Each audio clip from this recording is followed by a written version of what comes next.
भारत की नदियों में आधुनिक क्रूज चले, व्यापार भी हो, टूरिज्म भी हो, इस दिशा में हम तेजी से आगे बढ़ रहे हैं। Indian government world longest river cruise launch करने जा रही है, जो कि 4000 किलोमीटर कवर करेगी और बांग्लादेश से 1100 किलोमीटर ये गुजरती हुई जाएगी। 3200 किलोमीटर वाला है। It is the biggest ever cruise in the world. मैं तो कह रहा हूँ India is the fastest growing economy. आज मोदी जी ने कहा, सुन के बड़ा अच्छा लगा, दिल खुश हुआ। वही वाली बात है, देखिए अब हमारा इकोनॉमिक आउटलुक 7-8, चाइना का 2.3, अब जर्मनी का -0.3, जापान का 1.6, यूएस का 1.3। और आज मैं हमेशा से कहता हूँ इंडिया भाई 4-5 साल में will be the third biggest economy. Modi ji ने बोला तो और भी अच्छा लगता है। देखिए आज we are the shining star of the world. इस लक्ष्य को साकार करने के लिए 106 नए राष्ट्रीय जलमार्गों की शुरुआत की गई है, जिससे आर्थिक क्षेत्र 25 गुना वृद्धि करेगा और देश में पर्यटन से जुड़े स्थानीय व्यापारियों को रोजगार मिलेगा। विकास की इस महत्वाकांक्षी यात्रा में गंगा विलास रिवर क्रूज एक अहम अध्याय है।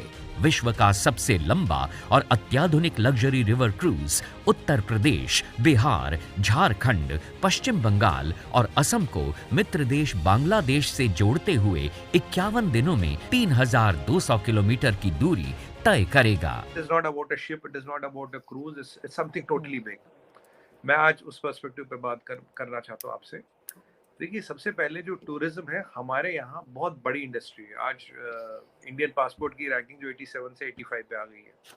चाइनीज पासपोर्ट शायद 69 पे था, 66 पे आ गया। तो काफी लोग मुझे टोंट कर रहे थे चाइनीज पासपोर्ट ऊपर आ गया, पर मैंने कहा we are the 54th tourist destination in the world, China is 166।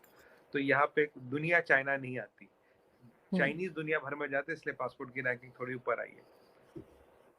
अब कुछ इंपॉर्टेंट चीजें समझनी है Aarti ji, what is tourism and what does tourism mean to India.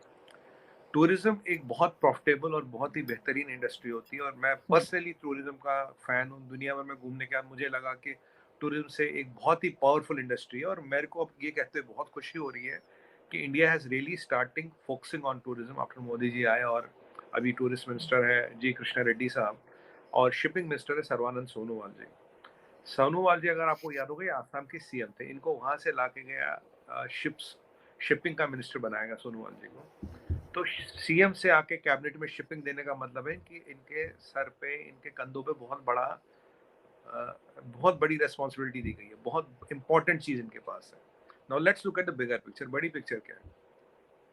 Bye 2030 जो टूरिज्म इंडस्ट्री है हमारी, उसका पोटेंशियल है करीब करीब 525 से 550 बिलियन यूएस डॉलर। पहले ही इंपॉर्टेंट चीज समझने की है। अभी जो potential as on date and we talk, it is around 252 billion dollars. It creates 137 million jobs, मतलब डायरेक्ट जॉब्स, और इनडायरेक्ट जॉब जो क्रिएट करता वो अलग है। और ये करीब 50 से 55 मिलियन बढ़ेंगी आने वाले 6 सालों में। ठीक है, तो पहली बात तो ये, हम यहाँ कोई छोटी मोटी चीज की बात नहीं कर रहे हैं। इसका पोटेंशियल है 56 बिलियन डॉलर फॉरेन एक्सचेंज लाना, और करीब करीब 25 मिलियन टूरिस्ट को इंडिया लाना। तो ये एक बड़े नंबर हो गए कि इसका पोटेंशियल क्या है। पर मैं आपको ये भी बता दूं, हमारा 70-80% टूरिज्म जो है, 90% टूरिज्म है इंटरनल ड्रिवन है, इंडियन ड्रिवन है। जैसे हमारे यहाँ अगर मैं बात करूँ हाईएस्ट टूरिस्ट डेस्टिनेशन कौन सी, हाईएस्ट टूरिस्ट डेस्टिनेशन है तमिलनाडु। तमिलनाडु में बहुत पुराने मंदिर है, चीजें उनको देखने लोग जाते हैं, बहुत हेरिटेज है तमिलनाडु में। Tamil Nadu is number 1 tourist destination of India, मतलब इंटरनल की बात करें।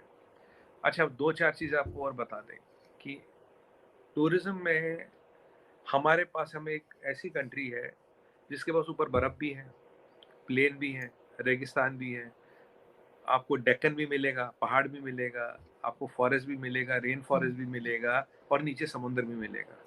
तो दुनिया में जितनी वैरायटी टूरिज्म की संभव है, ग्लेशियर से लेके स्कीइंग तक, समुद्र से लेके रेन फॉरेस्ट तक, हमारे पास सब है। हाइकिंग, ट्रैकिंग, बोटिंग, राफ्टिंग, जो कहें हमारे पास सब है। ये अपॉर्चुनिटी बहुत कम कंट्रियों के पास है, ये हर एक कंट्री के पास नहीं है। अगर आप थाईलैंड की बात करें तो थाईलैंड में केवल बीच है, थाईलैंड में स्कीइंग नहीं है।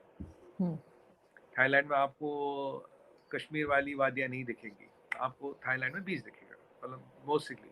कुछ हिल स्टेशन हैं थाईलैंड में, बट वो कश्मीर का मुकाबला नहीं है। इतनी वैरायटी दुनिया में परमात्मा की कृपा किसी पे नहीं कि इतनी बड़ी वैरायटी मिले, तो हमारे पास ये वैरायटी है। जब मोदी जी आए तो हमारा जो वीज़ा ऑनलाइन था करीब 10-20 कंट्रियों को मिलता था।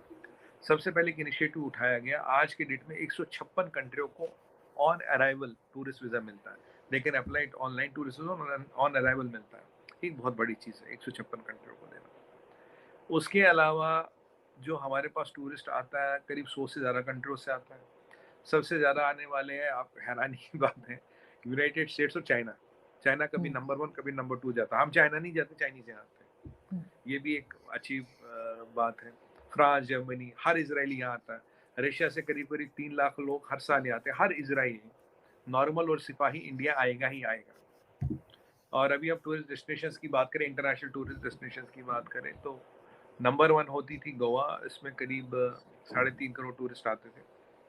इस साल Kashmir was at 1 crore 62 lakhs और 1-1 लाख रुपए का होटल का कमरा गया। It is the highest inflow of tourist since independence.